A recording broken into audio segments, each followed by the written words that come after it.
The Great Outdoors with Jason White, exploring the great outdoors in Pennsylvania and beyond. Brought to you by the Mariana Outdoorsman Association and by Wild Acres Farm, Fishery, and Regulated Hunting Grounds. Now, The Great Outdoors with Jason White. Hello, friends. I'm Jason White. Welcome to The Great Outdoors. Happy New Year to you. If I have not spoken to you since, looking forward to a fantastic 2025. Certainly, please stay warm with the cold conditions. If you haven't had your firewood, I hope you're stocking up on some, and certainly your wood pellets, etc., and make sure you keep the houses warm.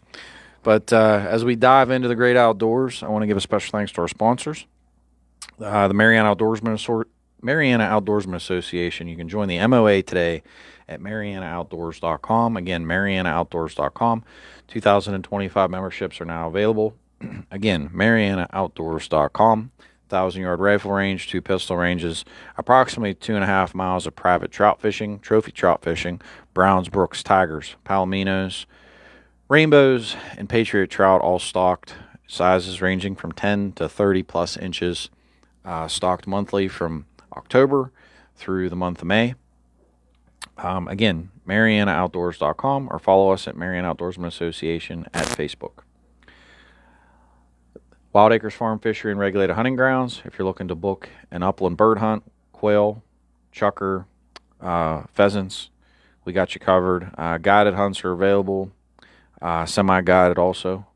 Additionally, guided trout fishing trips, free-ranging turkey hunts, spring only, and also free-ranging whitetail deer hunts, all managed and operated by 10 Mile Creek Outfitters.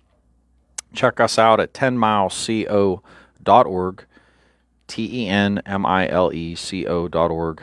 The address of Wild Acres Farm, where the lodge is, lodging accommodations are located, is 1997 Morey Road, Clarksville, Pennsylvania, 15322. And if you have any questions, give us a call at 724-579-0924. That being said, let's jump into some upcoming events for this remainder of the winter and into the spring. Saturday, January the 18th, there will be a continental pheasant hunt at Wild Acres Farm. That is open to the general public. It is a fundraiser for the Mariana Outdoorsman Association. You can get information at the Mariana Outdoorsman Association Facebook page, or also you can go to MarianaOutdoors.com. That'll be a continental pheasant hunt. It's 10 pheasants per person. It's a tower-style shoot. If you haven't ever seen that or whatnot, there's videos on the Mariana Outdoorsman Association's page, and also Wild Acres Farm, Fishery, and Regulated Hunting Grounds. The weekend of... I forgot to write the date down. I apologize. 1 second. The weekend of the 25th and 26th of January, that's a Saturday and Sunday, the Charleston, West Virginia Outdoor Expo will be taking place. I will be there. I'm happy to see you. So we will have a booth set up for the Mariana Outdoorsman Association and Wild Acres Farm, Fishery, and Regulated Hunting Grounds, along with 10 Mile Creek Outfitters. So if you're down in the neck of the woods of Charleston, West Virginia, the weekend of the 25th and 26th, I will be there. So stop in and say hello. Also, February 15th and 16th, that weekend, I will be at the Philadelphia Fishing Expo. So if you're out around Philadelphia, Pennsylvania, February 15th and 16th, I will be there. So stop in and say hello. Looking ahead at trout stocking schedule. Friday, February 7th, Mariana Outdoorsman Association will be stocking. We always meet at 1997 Morey Road, Clarksville, Pennsylvania, 15322. And all the stocking dates and times are tentative. We normally stock at 3 p.m. Again, all this information is on the website, MarianaOutdoors.com, and also our Facebook page, Mariana Outdoorsman Association. Stocking dates include February the 7th, which is a Friday, March 7th, which is a Friday, April the 3rd, which is a Friday, and Thursday, May the 1st. Any questions about that, please reach out to us on our pages. Phone numbers are listed, 724-579-0924. And also, May the 2nd, which is a Friday, through Sunday, May 4th at 12 p.m. It is a 2.5-day trout tournament. It's called the PA Trout Classic. It's the second annual PA Trout Classic. Basically, we will have tag trout in the stream. You can come and go at your leisure for the 2.5-day time period. We will have biggest fish, first, second, third place. We're going to do a tag raffle and also the smallest fish. So if you'd love to get into that, again, information for that event is at MarianaOutdoors.com. Check us out. Happy to have you. It's a really exciting event. Look forward to it. We had a full field last year. I think everybody had a blast, and certainly we're looking forward to this year. As we look ahead right now with upcoming things that are going on, things that we're looking ahead to when it comes to the outdoors. Obviously, everybody is well aware we've got a lot of snow here in southwestern Pennsylvania, which presents a lot of problems, obviously, when you're going out and doing your different hunting, etc. But this is actually a great time for you if you have not done this. Now that we have some snow on the ground, it looks like it's going to stay cold for about 5 to 7 days before the snow melts off. Fantastic opportunity to go for a walk. If you have the chance, if you have the opportunity, go take a walk and you're looking for travel corridors. If you do not know exactly, or if you're new to an area, if you're new to a scouting regimen in a particular location, this is a fantastic opportunity to go out and kind of look for those foot tracks. As a deer walks through the snow, it leaves a track, no different than a person. So I highly recommend, if you've never utilized this technique or this opportunity, take a walk out in the woods, go to some new locations, and just take a walk. You will be surprised that you will end up finding the trails. You'll end up finding bedding areas. You'll end up finding areas that they're digging up and eating. That might be areas where there's acorns. They're still kind of milling around. But clearly, bedding areas are important to identify and know, because typically those particular bedding areas get used a lot throughout the entire year, not just during these cold particular times. It's kind of like a fingerprint, I guess the best way I would describe it to you. If you could look at this particular time, it's kind of where you don't have to see the deer, but they leave their fingerprint where they've been. So travel corridors, trails, bedding areas, areas that they're eating, and certainly digging up, looking for food. Right now is a fantastic time to go out in the woods, and certainly to do some scouting for your upcoming season, especially if it's a new area that you've never been to. Highly recommend just taking a walk, looking around, seeing what you find. Hey, and you should also be cognizant you're probably going to find some buck rubs along your travels, which is clearly an important sign for the upcoming season. But I would say the biggest thing that I highly recommend to look for is foot tracks, bedding areas, and areas where they've been basically digging up the snow to get to different food sources. So just something to think about, things for you to look for, good little scouting techniques. Another thing that I highly recommend, if you're out and about, if you've already identified your hunting location. I actually just did this about a week ago. It was actually right before this bad weather kind of rolled in. I went out, I moved some stands. It was kind of a thread in the needle, I guess we'll say, because we hunted in archery and rifle season, and just kind of dodging the holidays, etc., New Year's. But I wanted to get out, and I had a couple stands that I wanted to put up, that I wanted to move. And in the same token, I had already identified the fact that there were travel corridors, and then I had really good locations set up. But I wanted to get some mineral sites established, wanted to get some molasses sites established, and you must never forget the fact that one, these are good things, obviously, to set up some trail cameras, kind of to get yourself a better idea of what you have, in that particular area. Number one, it's always exciting. It always kind of gives you, something to look forward to. The other thing I think is very critical is you can never forget the fact that a deer is going to be dropping its antlers. If they already have not dropped their antlers, they will be dropping their antlers very, very soon. The process basically never stops. A deer is it's a cycle. Every year is a cycle for a white-tailed deer.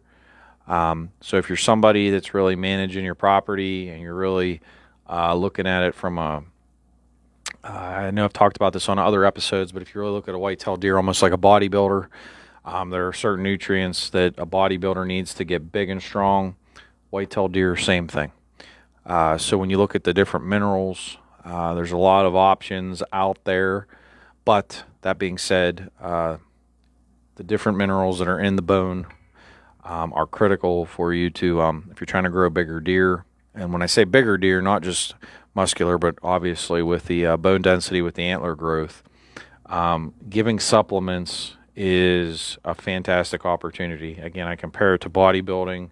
Bodybuilders take a lot of supplements. They have a lot of additional food, calories, etc. This is the same premise. So you're given at these prime opportune sites that you've set up with a tree stand location, etc. Just like I did. You basically set up your shooting lanes in advance if you can. We did as best as we could at the particular time, but also we got mineral sites set up because the deer some have already dropped, some are going to be dropping antlers very soon, and the cycle for growth is going to kickstart. Everything you can do to kind of give a deer a better opportunity to have a larger rack.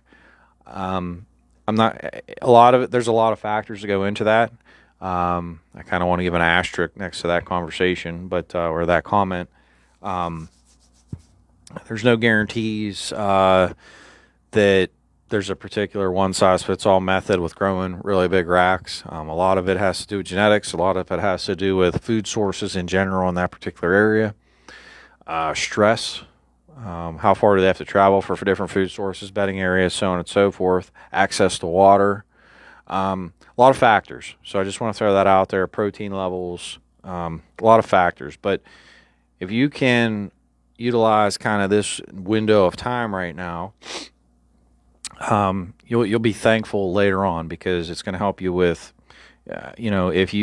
for me, I had already been scouting, kind of this whole season had passed, and we knew where we wanted to move some things. We wanted to make some adjustments. So like I said, right after the holidays, hurry up and did that, beat the bad weather, got some mineral sites set up, some food sites set up, cameras.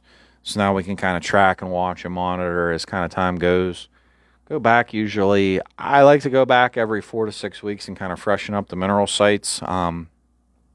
Usually quit in early summer-ish. That way it's all gone by the end of summer in time for the season. That way everything's gone and obviously within the state laws.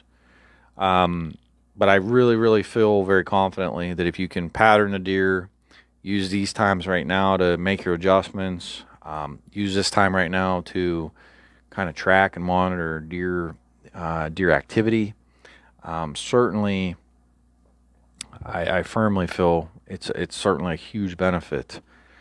That being said, I kind of want to shift gears. So, we're talking about the idea of scouting, so on and so forth. Kind of want to talk about I'm just going to call them some bigger issues, some statewide issues, some things that we've been working on with Pennsylvania Farm Bureau and some other fantastic organizations. Kind of collaborating to hopefully bring positive progress to the agricultural community, the sporting community, working with people in obviously the legislature. So some things that are kind of in the barrel, we'll say, in the hopper for the future. I don't have any specific timelines here to give you. Hoping that I would love to see all of this stuff kind of move forward in a positive way this calendar year. Again, don't want to make any promises, but just to give you kind of the lay of the land of some things going on. So last year, Senate Bill 67 came very, very close to passing. That was a combination of Sunday hunting, the expansion of the Board of Commissioners to add an agricultural person. I think that's a very important piece of the puzzle because we are a representative republic, and with the fact that so much land is agriculture based across the entire state, having a qualified and I would say, a knowledgeable person in that arena to represent the Game Commission, to be a seat at the table, is important. That in no way, shape, or form represents the Pennsylvania Farm Bureau. I just want to say that. I think that's a very important piece of the puzzle for people to know and understand. Another piece is to expand the opportunities for private access for hunters. They're looking to basically have like I don't know the exact terminology that the Game Commission is kind of putting with it, but the goal is to create basically a credentialed hunter access program, that somebody that goes above and beyond to prove that they're a good hunter. And I'm not exactly sure what all they're going to be doing, but basically there's going to be more opportunities, I guess is the best way for me to give you the executive summary of it, for hunters that show that they're law-abiding citizens and basically do things the right way. I think they've discussed the ideas of like ethics classes, making sure like you know how to open and close farm gates and understand how to be courteous and not litter on people's property. Some of this might sound a little silly to you, but it happens in a negative way all the time, and it is why so many farms and people with private property have taken their property off of public access. So this is kind of a rebuttal, acknowledging that that's a problem and trying to figure out a solution to, create an avenue for people to get more private access. The last piece of the puzzle is criminal trespass reform in regards to hunting. I think there are some things regarding dog retrieval, which is its own conversation. I am very confident and hopeful that that's going to be put on the back burner. And I think that the folks that are in that arena, I will circle back. Fantastic. Some folks that I met yesterday within the dog hunting community. There's a lot of conversations that need to happen. A lot of conversations, a lot of details, a lot of wording that needs to be, I would say, massaged and finessed. So that particular piece of the puzzle is kind of something that's a little farther down the road. That being said, something to look ahead to. I'm hoping that bill will kind of move forward spring or summer at the very latest. So I'm really hopeful about that. So if anybody sees Senate Bill 67, certainly keep us. I will keep you posted. I will be talking about this as I kind of move forward this year. I think it's a very important stepping stone. I think it's a great partnership to build with different organizations and entities. So I'm really excited about it. Some other things that are kind of like looking ahead. Certainly there are issues with ag security areas, biosecurity. So this kind of is where the dog idea really comes into play. But the conversation is expanded beyond, I would say, dog access on properties or farms. You've seen a lot of conversations when it comes to whether that's CWD, whether that's the avian influenza. There's some different passable, I'll just say, diseases that can be transmitted. So the concept is that clearly when you're talking about food security and you're talking about the health and wellness of the animals that provide food for all of us, it's very critical that we don't want to have any diseases put into the food supply, which then in turn potentially could impact human health. So the idea of the dog thing kind of I'd say was more of a domino effect, and it's just kind of a spider web to a much bigger conversation when it comes to trespass in general, as far as private property, the impacts of, introducing potentially diseased or sick animals to livestock or to farming productions as a whole. So it kind of, I would say there's going to be a lot of conversations about trespassing reforms, biosecurity areas. The other thing I know that is a very hot topic is about the red tag program, red tag reforms within the Game Commission. Honestly, it's a common sense conversation, but everybody's so wishy-washy about it in some regards. So basically, like in the summertime, whenever, say, a farmer has to shoot and harvest a deer for crop damage, the current process is that basically they have to quarter the animal, and then they have to contact the game commission. The problem is a lot of this is done in the middle of the peak of the summer when it's ridiculously hot, and the animals are going to basically go to waste very, very quickly. They will spoil extremely fast. So if that happens, which does happen, it's a huge concern because it's just basically, it's not only is it a waste of the meat and a waste of the resource, but it's also a waste of game commission resources by coming out and then disposing of a rotted carcass that can't even go back into the food system even for charitable needs. So ultimately the concept is, it raises the question about creating better opportunities to transport to local butchers, number one. It also raises the question that, hey, if there's not a transportation mechanism available and the deer is going to rot, then what is the issue with utilizing that carcass in a manure management program or a manure management pile? In my opinion, this is not a problem. In my opinion, this is common sense. This happens all the time with decomposition of livestock, with other animals, etc. I even know, like, when I process the deer, pheasants, etc., even at my place, we incorporate everything into our manure pile so we can put it back into into Mother Nature, kind of the circle of life. Taking it to a landfill is just silly. It's wasteful. It serves really no benefit or purpose other than just costing people. It's just costly. So I don't really understand. I think that this is a misconception by folks within the cities. Not to pick on anybody over the particular conversation. I just think it's a lack of understanding of the practicality of what people actually need and what's necessary to dispose of an animal in the proper way. There's been some conversations. I saw that a certain representative put out some legislation regarding fencing installations to help with crop damage.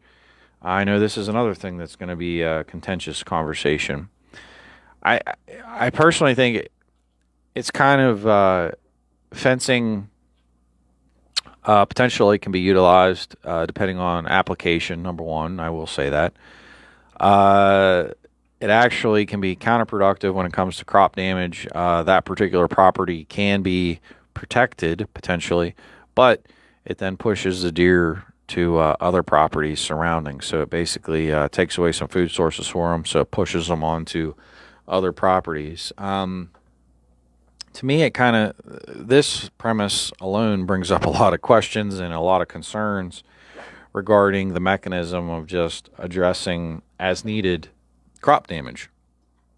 So hear me out here.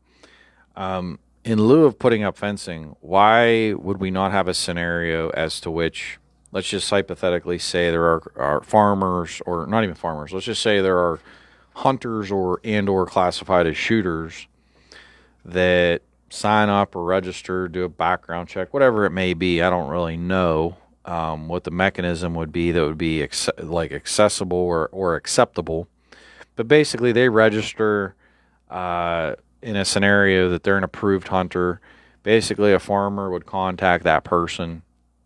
They go out, obviously with game commission approval, and harvest whatever needs to be harvested. They then transport those animals to a butcher, and then those butchers process the deer and put it back into the charitable food system.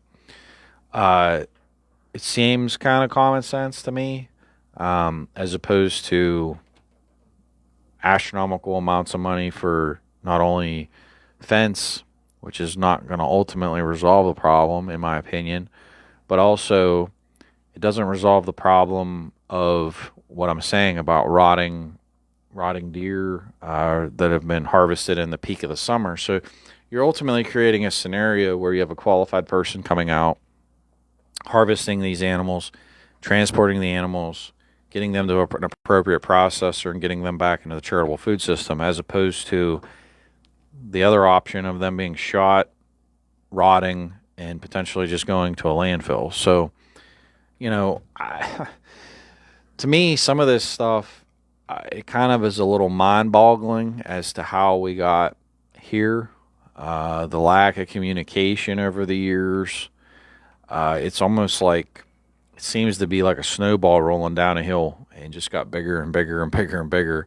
And sadly, we're in a position to where, now people are throwing out all these different ideas, some of which are good, some of which I think are outlandish and a little bit financially just not very feasible. But we have to come to the reality that we have to manage wildlife. I think that's problem number one that confronts us as a society.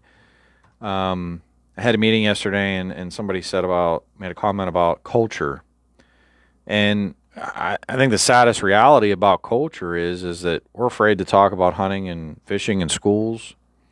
God forbid that anybody talk about a firearm or a gun. Kids do not know, they're not being engaged. They're more engaged in video games, more engaged in the television. And I think that when you talk about culture, the fact that, children aren't being taught what we were taught, and even, I would say my parents, whether that was at hunting and fishing clubs, whether those were knowledge that was passed down from generation to generation, kids need to be taught. So I think we all need to look in the mirror when it comes to the conversation about culture. I firmly believe that we should be teaching kids about wildlife in schools. It's part of environmental science. We should be talking about agriculture. We should be talking about biology. We should be talking about aquaculture. We should be talking about all the aquatic, I'll just say, species that exist, from your macroinvertebrates to your fish to your, I'll just say, birds of prey, we'll call them. All this stuff is interconnected, and it's all part of the ecosystem. And it's something that should be taught. It's something that should be learned. We should be teaching kids about what happens when the scales tip and there's too much of one particular species. Well, guess what happens? When you have too much of one, you end up deducting from another. It's just reality of it. So I think that there's a lot of great things that are being discussed, a lot of good conversations that are happening. And, I'm interested to see kind of where this kind of progresses. I think the Game Commission is moving in a positive direction. I'm just concerned that they're so far behind the eight ball and things are so bad. I would say as a hunter and a sportsman, even as a fisherman, I question that they can turn it around in a timely manner. There are people losing their farms because crop damage programs are not working. And I was at a meeting yesterday, and I actually said this. I was like, it's one thing to make a program if you're a bureaucrat and you're working in the government and you want to create, you're all of a sudden going to create a program. Well, I mean, that's great. You can make a 500-page program. Awesome. What are you going to do with it? Have you experienced what it is to utilize that program? Have you endured the trials and tribulations of applying for that program? How do people access it? How do people utilize it? I think that is a failure of government, from what I've experienced. The fact that people create programs and programs and programs and programs, but they're not these are not typically people that are utilizing that program. So if you're not utilizing it and not experiencing and understanding the causations, the causes and effects in a negative way, that to me is like business 101. Like, if you're managing your business wrong, it's going to impact your bottom line. The problem about government is when they mess up their bottom line or they deduct it, they just raise taxes, raise fees, or they just pull money from somewhere else. To me, when you look at the number of hunters declining. The trapping numbers have astronomically plummeted. You talk about the complaints that you hear about people with crop damage. You start systemically looking at all these negatives that are out there surrounding the sporting community. And to me, it's a troubling scenario. It's kind of a quagmire that has been created by, I don't know if it's neglect. I'm not trying to insult anybody with any of these agencies, but we are where we are. It's a reality of the situation. For us to move forward, it's no different than, I'll transition to CWD. CWD is like, it continues every year to get worse and worse and worse and worse. Magically, it started out in South Central Pennsylvania. Go and look at the map right now. It's an absolute joke. There's no rapid testing. If you shoot a deer and want to get it tested, it typically takes 5 to 7 days. But now you're seeing, like, in parts of Pennsylvania where it's almost hopscotching, where it's actually leading the different, they classify them as disease management areas. But these deer are like hopscotching. It's like almost like, well, how it raised the question to me originally. Well, how did the deer, if they have to be in direct contact, how are they jumping big vast areas? Like, I'm talking counties. How are they jumping such large areas in contracting this disease?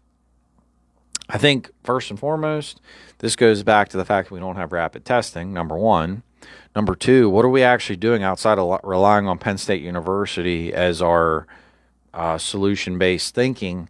Government relying on government equates to Houston, we have a problem. The other thing I think is the way that we treat butchers in this state needs to be reevaluated and reconsidered.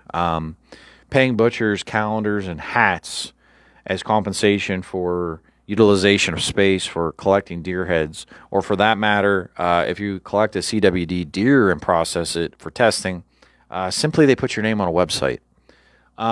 These aren't made up allegations. These aren't made up fallacies in my mind. These are the cold hard facts of how our government operates right now. To me, it's literally kind of insane.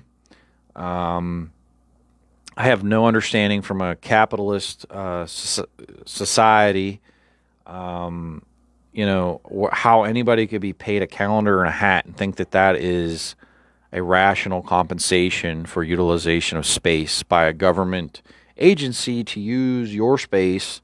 That is not fair market value. These people deserve to be paid fair market value. I shouldn't have to say this, but I am saying it because it's common sense, and we're losing butchers left and right. I mean, I guess the sad part about this episode today is I just spouted off a bunch of problems. We have some solutions, from even how we compensate butchers. Holy smokes, folks. The way that we're collecting deer data and how that information is gathered and garnered, it's a huge problem. It's a huge problem in the regards of how we're collecting the information. Why aren't butchers able to relay that information? Why can't they be compensated? Same thing goes for places you buy your hunting license. Why can't that be a place to relay, to turn in, deer or turkey, etc.? Expanding opportunities, putting QR codes on your licenses and having an app that you could, check in your animals. I know a lot of people say, oh, well, it's not that hard or it's easy, blah, blah, blah. Well, clearly it's not being done and done well enough. I hate to burst anybody's bubble, but, the methodologies and methods we're currently using in regards of data collection are lackluster at best. Certainly do not get me started on migratory birds, because the way that we gather that information is absolutely putrid. I feel firmly as a state of Pennsylvania that we have zero grasp, and I would also allege that the U.S. Fish and Wildlife Service falls underneath of this umbrella. That the way that we handle the data collection when it comes to migratory birds is absolutely and utterly a joke. And examples of that would include, just hawks blue heron. The list could go on and on from go ahead and Google search migratory birds, Pennsylvania, and you'll see what I mean. Canadian geese, all your different waterfowl, etc. How are they gathering information? How are they collecting data? I certainly have never seen anybody in my neck of the woods that's out there, like as a scientist or from a biological perspective, gathering information and data. But I guess we're going to see. We have a lot of issues. We have a lot of solutions.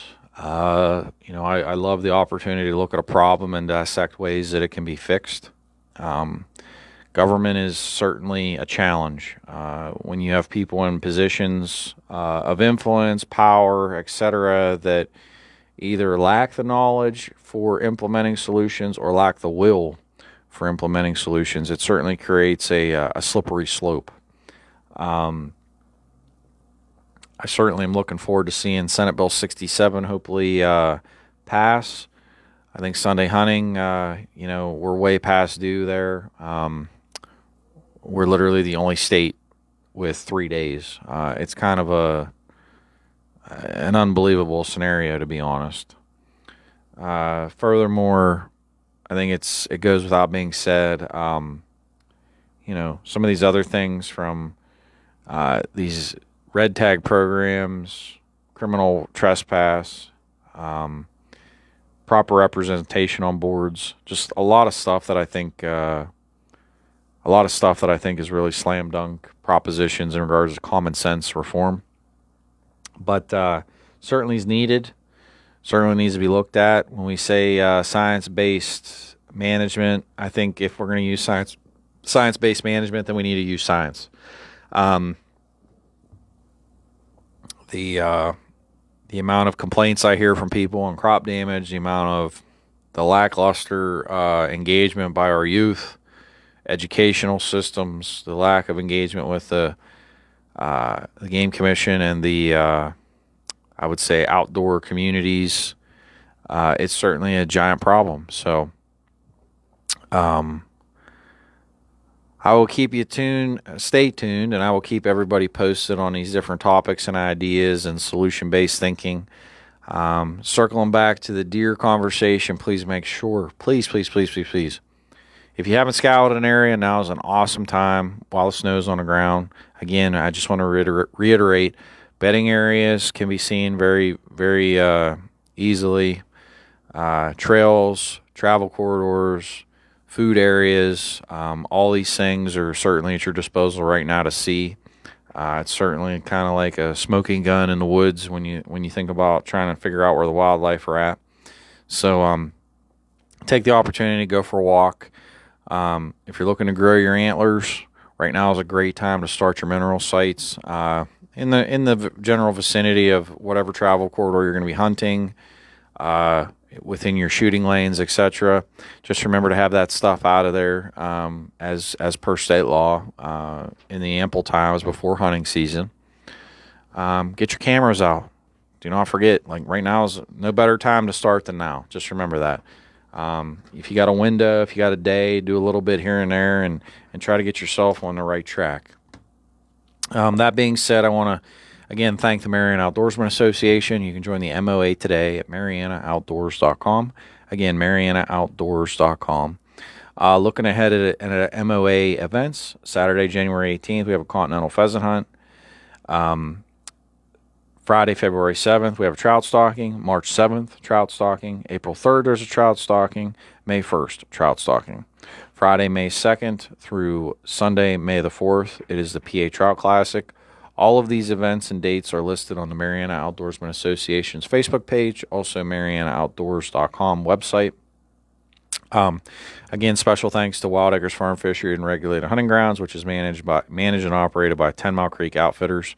Information regarding whitetail deer hunts, turkey hunts, trout fishing trips, canoe and kayak trips, lodging, and upland bird hunts.